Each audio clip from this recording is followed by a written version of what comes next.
Rubber বোর্ডে কর্তব্যরত signboard লাগানো গাড়ি থেকে ২৭টি গরু উদ্ধার।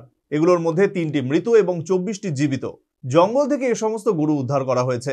চুরির গরু পাচারের উদ্দেশ্যে নিয়ে যাওয়া হচ্ছিল বলে এলাকাবাসীর অনুমান।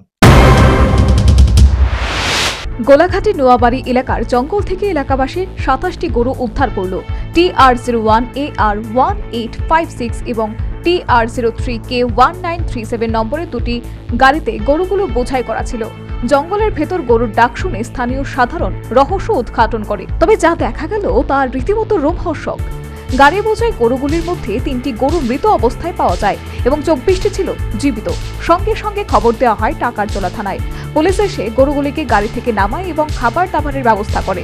গরুগুলো যে গাড়ি দুটিতে ছিল সেই গাড়ি দুটিতে রাবার বোর্ডের সাইনবোর্ড লাগানো ছিল বলে স্থানীয়রা জানালেন।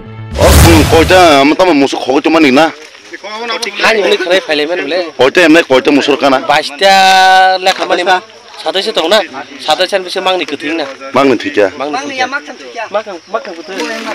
ও মাখাম পাঙ্কাম কোনা যে তাও সবাই মাবা কানা ওনি কে এমনে কে যে ও যে চিকো খবতনে কররা মানজাখা অরা মাঝে শুধু গাড়ি সিম কলাংজাক বুই খবর খানাই সকে ফাই নাইবে মেনছে আমবো জায়গা আমবো জায়গা কলাইমো আমবা আমু তো এমনে কে তো পারাকাতাল হিন যাও নোয়াবাড়ি ইয়াং পেগর জালা গানা তামো তাবসো পর্যন্ত মুসো ২৭ দङ না ২৭ দङ মাখাম কুথै আমুকে সিকং জানি না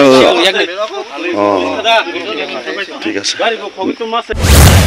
পুলিশ ঘটনার তদন্তে নেমেছে। অনুমান করা হচ্ছে গরুগুলো চুরি করে আনা এবং সেগুলি বাংলাদেশে পাচারের জন্য নিয়ে যাওয়া হচ্ছিল। আরও অনুমান, বেশ কয়েকদিন যাবৎ এই গরুগুলো গাড়ি পৌঁছায় অবস্থায় জঙ্গলে ছিল। ধরা পড়ার আশঙ্কায় পাচারকারীরা গরুগুলিকে জঙ্গলে ফেলে রেখে গা ঢাকা দিয়েছে এবং খাদ্যাভাবে ৩টি গরুর মৃত্যু হয়েছে। এমনকি অনাহারে বেশ কয়েকটি গ্রুপ বর্তমানে অসুস্থ হয়ে পড়েছে বলেও স্থানীয়দের অভিমত। পাচারকারীদের তল্লাশিতে পুলিশ সূত্রের সন্ধানে নেমেছে। Bureau report, news vanguard.